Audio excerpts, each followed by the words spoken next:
Bonjour à vous, aujourd'hui on parle des résistances et les formules pour les calculer séries et dérivations. Sur ce tableau, on trouvera les correspondances, les multiplicateurs et les tolérances. Ici, on peut voir comment se compose le codage par bague de couleur. La tolérance doit toujours être à droite, c'est celle de couleur argentée. Ça nous donne le bon sens de lecture. Alors ici, pas très compliqué, quand les résistances sont en série, eh bien, on les additionne. Donc comme vous voyez sur la formule, rien de compliqué. C'est là où les choses se gâtent. Quand les résistances sont en parallèle, eh bien on doit les diviser avec la formule qui dit que 1 sur la résistance équivalente est égal à 1 sur R1 plus 1 sur R2, etc. au bon nombre.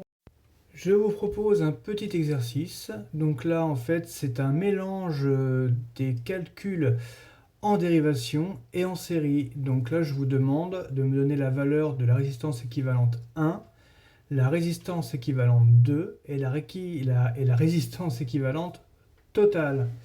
Donc n'hésitez pas à poser l'opération et mettre pause. N'hésitez pas à donner votre réponse en commentaire avant de voir la solution. On va travailler par maille. On va commencer par la première. Donc, si on reprend la formule, ça nous donne 1 sur la résistance équivalente 1 est égal à 1 sur 5 plus 1 sur 15 plus 1 sur 7. Ce qui nous donne les résultats que vous voyez en dessous.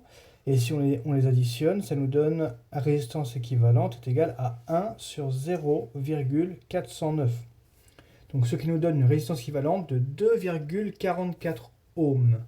Puis, la résistance équivalente 2, donc elle est plus simple, c'est 1 sur 12 plus 1 sur 17, qui nous donne 0,140. Et puis la plus simple, pour la résistance équivalente totale, eh bien, on additionne les deux résultats qu'on a trouvés précédemment, et ça nous donne donc 9,47 ohms. Voilà, si vous vous êtes trompé, c'est pas grave, c'est comme ça que l'on apprend. Bon courage, à bientôt, abonnez-vous.